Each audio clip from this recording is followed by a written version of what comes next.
Welcome back, everyone. This is segment 2, and as you can see, now that Victor has left me, I have Colin and Doraemon to keep me company. They appreciate me a lot more. What can I say? Jokes aside, this segment we're going to focus on some student experiences. We have 2 international students with us. They prefer not to be on camera, which is totally fine. For the purpose of this conversation, I'm just going to call them A and N, anonymity. A will share with us some of her experiences in terms of her work, and she can go into some details in that area. And N, likewise, things that she's done over the study break in terms of work, in terms of going within Sydney or interstate, etc., etc. And at the end, 3 things that you can do over the holiday period, whatever that period may be. Cool. All right. Let's start with A. Can you tell us a little about your experiences in terms of, I guess we've talked about this off air, you've worked a lot during the study session and also during the breaks. Yeah, so basically, like, I got 3 jobs at the moment, but like during semester break, we got unlimited like work during like my visa situation, and I work as a barista and as a bartender as a Japanese fine dining restaurant around Surrey Hills. Nice. It's so nice, and then I pretty like it because I have no experience about this at all. And then they teach me how to make coffee, how to do cocktails. And that's why I love talking with customer. That's why I like this job. Out of curiosity, do you get discounts? Yes. At the places? Yes. Oh, okay. I think like 30%. Yeah, Wow. 30%. That's pretty good. I got to say.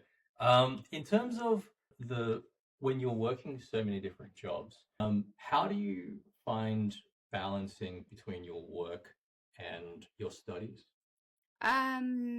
So I need to prioritize the time. I value the time a lot.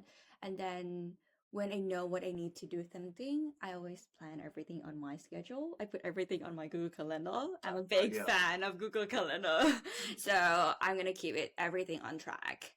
And then I'm trying to balance between work and study at the same time because I like to do both. Like, why choose one when you can do both, right? And if you can tell us a little about your motivations, right? A lot of students, they might have one part-time job. Right.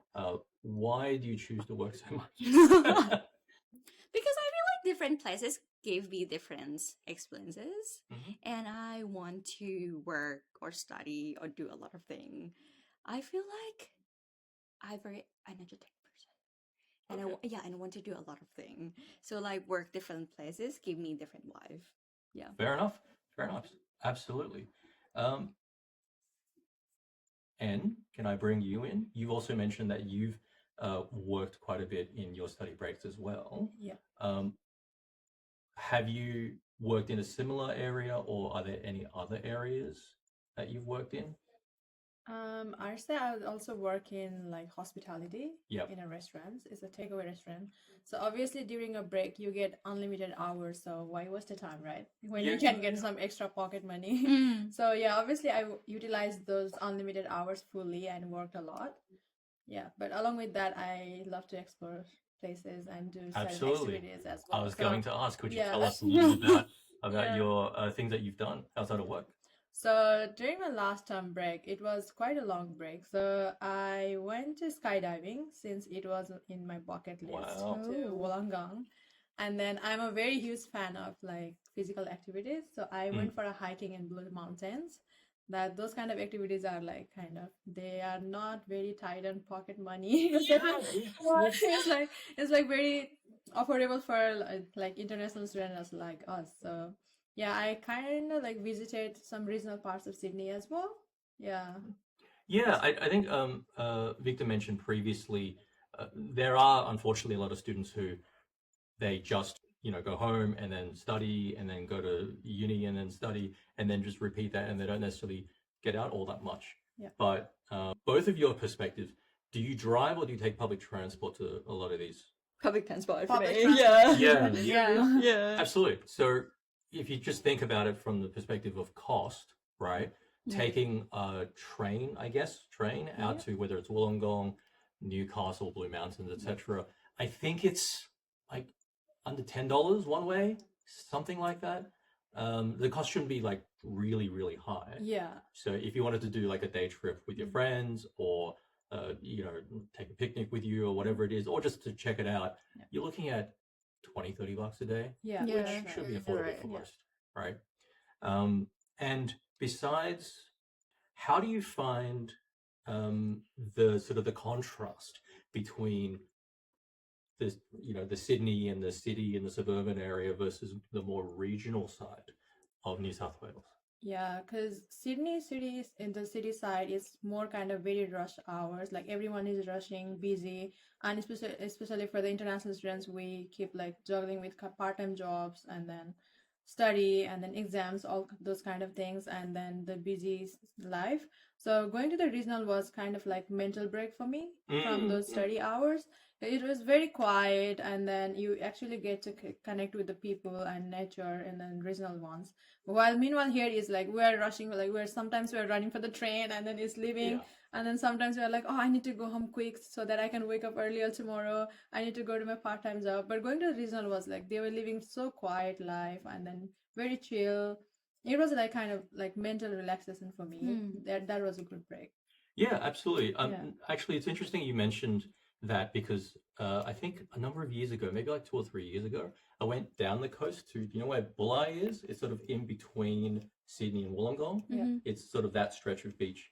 And I remember, I think I took a taxi, and the woman who was driving the taxi said that she lived in that area.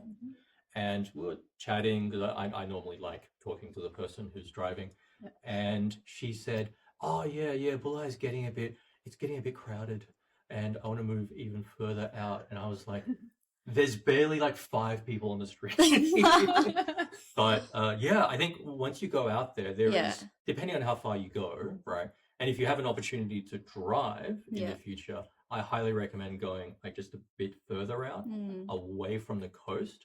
There's a lot of spaces that give off a very different feel just because there's very little of anything.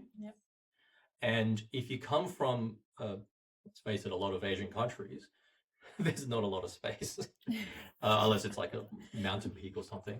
So Australia, in this case, outside of Sydney and New South Wales, does offer a lot of that more unique environment from certainly my own experiences. So in terms of some of the free things that you can do in Sydney, let's say you didn't want to go outside too far because you're not familiar with it, that's cool. There's still a bunch of things you can do for basically free within Sydney. Let me give you 4.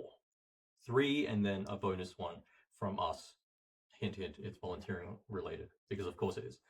So the first one is the City of Sydney provides free guided bike tours.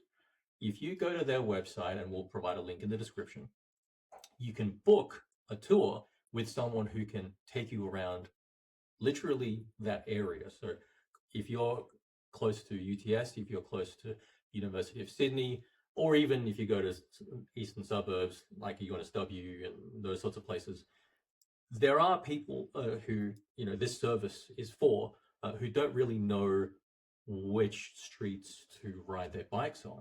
And if you're thinking, well, it's some of the, main streets, actually, those main streets are primarily for cars.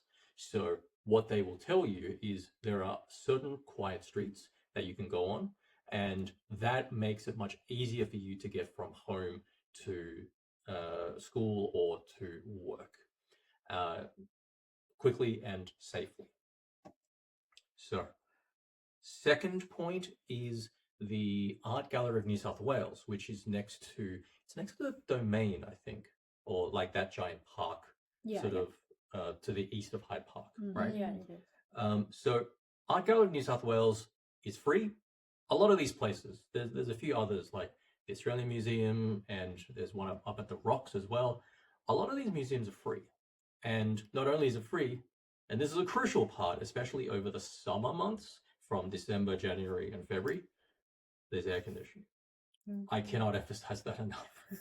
Because when you step outside and it's 37 degrees, you want to go somewhere, you don't want to stay at home, go to the art gallery. And you have had some experience with the art gallery. One Saturday I went to art gallery because I was tired and visit, and then I went to explore something new. And then when I was there, I heard an announcement that there's a free tour happening in art gallery. And there was like Aboriginal art was going on there. And then I love to study about the indigenous people of Australia because as an international student, we don't know much about them. So it was like very helpful. And then who doesn't utilize free tour guides? So we were just roaming around, and then we just joined the group. And there were lots of people who were like watching the art and learning about Aboriginal culture. So that was a good experience. Recently I went to Europe. Don't envy me. And this is the first time I've gone outside of Asia ever. so look, once or twice in your lifetime is fine. I remember going to a lot of the more touristy places, and every place that offers a tour guide charges you money. Yes, it's a lot. It's not that much, but it's like 5, 10, 15 euros, which is like almost double that in Australian. So like 10, 20, 30 Australian. And it's just a lot of money, and it's very privatized, and you know, they just get a lot of money out of you. So I'm actually really grateful that in Australia, in this case in Sydney, we have a lot of these places that are just free and you can go. And I think a lot of these museums, especially, they hold different exhibits. So some of those exhibits you may have to pay for, but other ones you can just come along and check out, and it's a nice walk. Third one is Bronte Baths. So if you are familiar with the Bondi, I forgot what it's called. the basically the natural rock pool. If you go on The Bondi iceberg? Yes. Yeah, iceberg. Okay. Thank you, A, for contributing. This is why I need someone else to. Unfortunately, Colin and Doraemon are not able to help me in this regard. But Bronte Baths is like the iceberg at Bondi, except in my view, it's like I don't understand why the Bondi one is painted completely white. It looks a bit unnatural to me. But maybe they wanted it to make it look more like a pool. Okay, fine. But the Bronte one is less busy as it is because it's not as well known. And it's just as popular if you just Google it, basically. You'll find that it looks really nice. You can go every day. There are lights on at night. Although you should note that I believe they do cleaning every Wednesday, and I think that takes about half a day. So outside of that time, if you've got time between, you know, just before Christmas until now, a lot of people go interstate or they go overseas, like a lot of your friends maybe, and being able to go to a place like Bronte or even Bondi and have fewer people there because everyone's outside the city, it's really nice. And finally, the Welcome Desk program. If you are interested in doing any volunteering, the Welcome Desk is open every day of the year. And depending on the time of the day, we may have, more people in certain times than other times. But it's a great way to do some volunteering. It's great to meet other people. And usually we pair people up so you're not just sitting there by yourself. And if there are people who arrive in the airport, usually just before, a few weeks before the new study session starts, whichever university or college you go to. It's a great way to learn some communication skills, and if you stick around long enough, you can also learn to become a team leader and do some leadership as well. So that covers episode 3. I'd like to thank our guests who have contributed their experiences, A and N. And I'd like to thank our on-camera guests as well. Hopefully, Victor will come back next week. We'll see. I might just take over the solo. But thank you very much, and I hope you have a great week. Bye. Bye.